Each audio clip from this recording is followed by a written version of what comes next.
it's Marie, and oh my gosh, my August Unplugged box arrived today. I'm so excited. I say that every time. I'm always excited, but it's true. Anyway, so we're here to unbox this box today.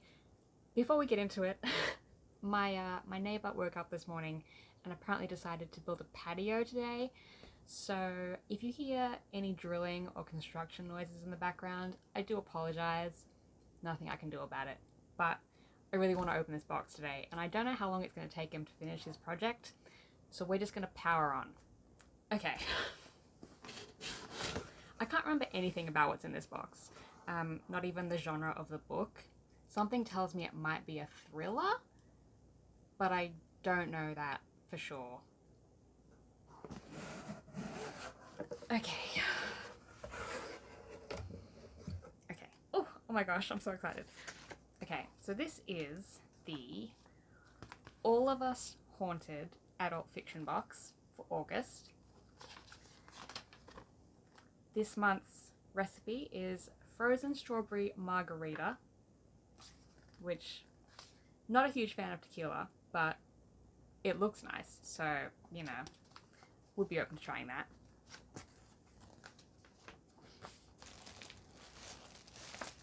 Okay. Interesting. Okay. Some kind of big fabric item.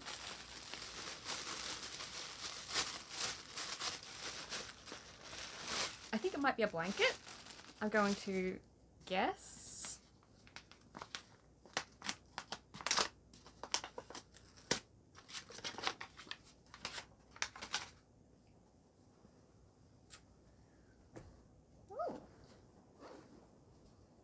Oh gosh, it's very big, whatever it is.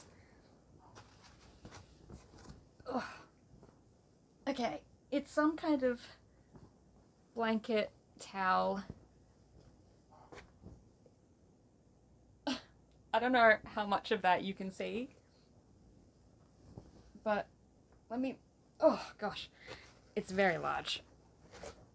It's sort of like a really pretty purpley galaxy star moon kind of design. I think there's writing around the outside. Let me just see if I can figure it out. Just because something seems impossible doesn't make it untrue. Ah, I like that a lot. It's a very pretty color, and I like the design. I'm going to assume it's probably based on a particular book, so I'll just have a look for that. Here we go. A Discovery of Witches round towel. So, Discovery of Witches was written by Deborah Harkness. It was also made into a TV show. I watched the first season, and it wasn't bad. I tried to read the book and I found it very slow and very dry, so I didn't finish it. But I've got a round towel, which is nice. I don't know what I'm going to use it for, but it's pretty, so that's something. Yeah. Chuck that on the floor. Okay. Alright. Interesting bits and pieces in here. Alright, this is... Oh. Unwrap the plastic. It's Craven Manor Mud Mask. Craven Manor sounds familiar. According to the spoiler sheet, Craven Manor is either a house or a town in a book by Darcy Coates, but I've never heard of that before. I've never heard of the author, I've never heard of the book. I might look into it. But got a mud mask, which is nice. I don't really use mud masks, but doesn't mean I wouldn't be up for that. Got some warnings on the label. Comes with a little scoop spatula type thing. Oh, oh my gosh.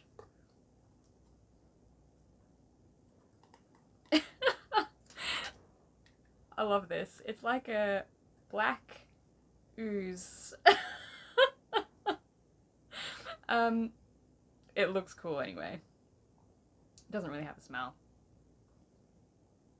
Well, it kind of does, but it smells a little bit like glue.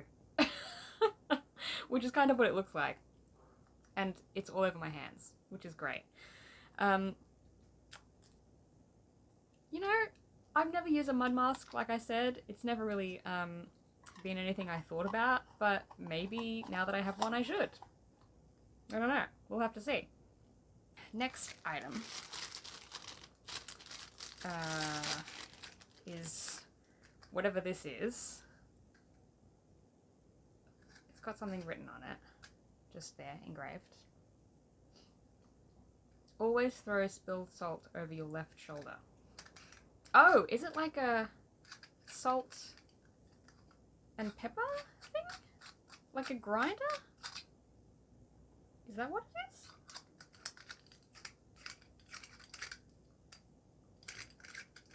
Let me have a look. Ah, Practical Magic Salt Grinder.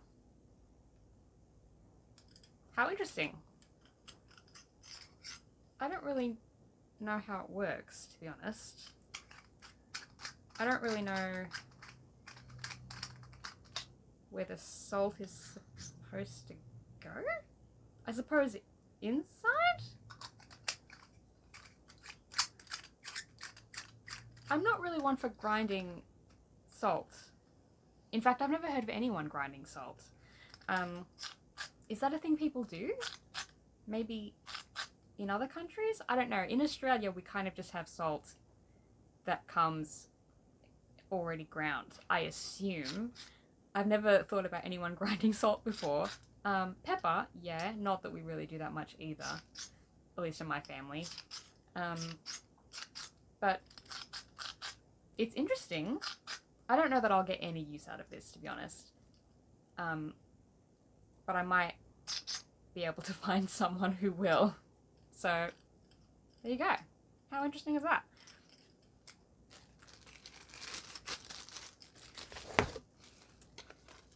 Got a little wooden tray of some kind. It says, it's got an engraving on the inside. It says, a cup of tea would restore my normality. Ah. So I assume it's a tea tray. Yes, Hitchhiker's Guide to the Galaxy bamboo tea tray. So there you go. That's quite nice. Very good size too.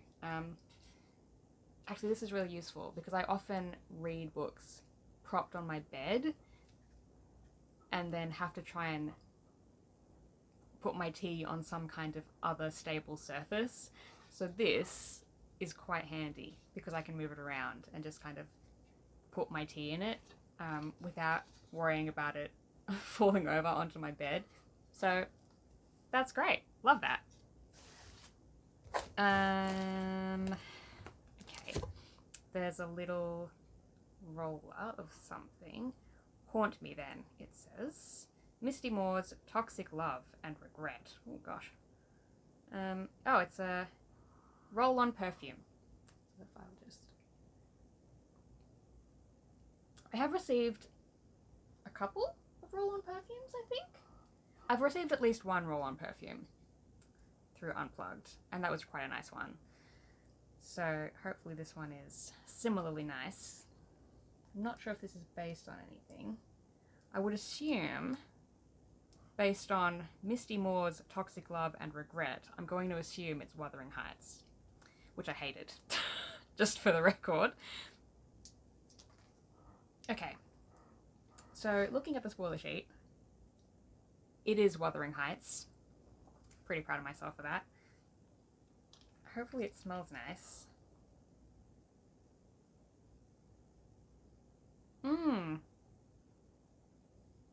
It is nice. It's sort of,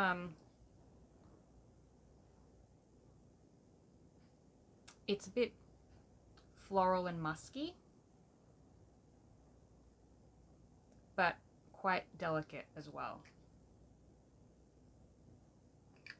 That's really nice. I'll definitely wear that. Okay, and now the book. It's a small box this month, which is fine.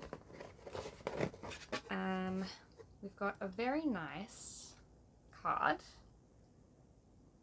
sort of a lake, swampy type situation. And there's a note on the back from the author, whose name is Katrina Munro. So we've also got a signature sticker, which is great. So I'll read the letter from the author. They Drown Our Daughters, which I'm going to assume is the name of the book, began life in 2018 as a short story called Cape Disappointment, a fairy tale of sorts in which Meredith looks to the ocean for answers about herself and motherhood. It still is that, in a way, but what was once a story about a captured mermaid is now a dark and haunted wade through the depths of what it means to be a mother. I became a mum for the first time in 2006. I was barely 19 and living in the Pacific Northwest, an entire country away from my family in Florida. I expected to be scared when they put my daughter in my arms for the first time. Instead, all I could think was, now what? My son very quickly followed in 2007, and I remember the subsequent year being the hardest of my entire life. I was lost, my frame of reference for motherhood fraught and incomplete. Fast forward to 2018, and I'm visiting my brother in Seattle, my first visit back to the Pacific Northwest in a decade. I had heard of Cape Disappointment, a real town near what they call the graveyard of the Pacific, and wanted to see it. I didn't quite make it that far, and instead visited a beach near the Quinault Reservation. It was all but deserted and grey, the clouds blurring into the water. Spread over the sand were dozens of dead crabs, tangled in webs of seaweed. I felt like I was standing on the edge of the world, entirely alone. At the time of this writing, my kids are 15 and 14, on the cusp of adulthood. Sometimes I still feel like I'm still on that beach, alone, staring at the vastness of their future and mine. I will never know if I've ever done anything right as a mum, if they'll resent me or forgive me for the times I screwed up. They will never know the shame and joy and terror of every day I have been their parent. This is what I hope to explore with They Drown Our Daughters, the silent lengths a mother will go to for her children, the skewed perceptions between mothers and daughters that lead to anger and confusion, and if we're lucky, understanding and forgiveness. I wanted to show myself and others that as a mother standing alone at the edge of the world, you don't have to be perfect. You just have to try. Okay, so that was a lot. I've never heard of Katrina Munro or They Drown Our Daughters, the book, but it sounds kind of heavy, not gonna lie. It doesn't sound like the kind of book I normally read either. I'm not hugely into those sort of exploring motherhood type stories. I don't really know why. I'm not a mother. I don't really have any particular interest in being a mother. Maybe that's why. But I do have a mother, so maybe I should consider it from that angle. Anyway, this is the book, which I will open.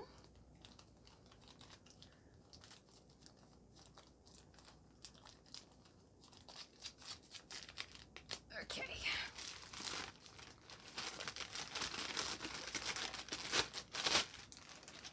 Oh, it's very pretty. Okay, so They Drown Our Daughters by Katrina Munro. I'll read the blurb. It's classified on here as horror fiction, so that could be interesting. If you can hear the call of the water, it's already far too late. They say Cape Disappointment is haunted. That's why tourists used to flock there in droves. They'd visit the rocky shoreline under the old lighthouse's watchful eye and fish shells from the water as they pretended to spot dark shapes in the surf. Now the tourists are long gone, and when Meredith Strand and her young daughter return to Meredith's childhood home after an acrimonious split from her wife, the Cape seems more haunted by regret than any malevolent force. But her mother, suffering from early stages of Alzheimer's, is convinced the ghost stories are real. Not only is there something in the water, but it's watching them, waiting for them, reaching out to Meredith's daughter the way it has to every woman in their line for generations.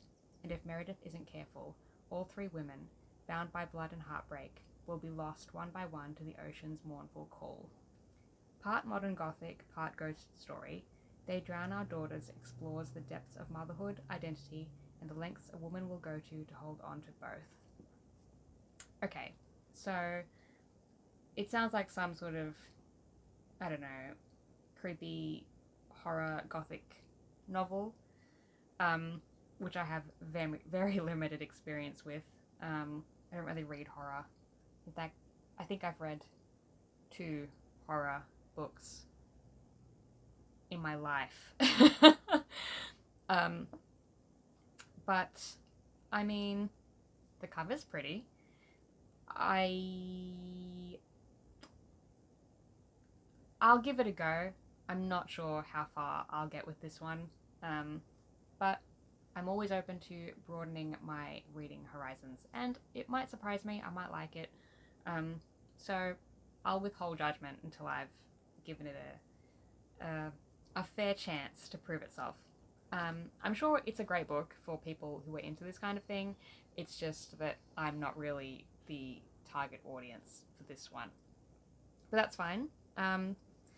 It was quite an interesting box, actually, this one. Lots of weird and interesting things, like the salt grinder, which, again, probably not going to use, but maybe I'll be able to give it to someone who will. Maybe. But the roll-on perfume was very nice, and I really like the tea tray, so that's cute.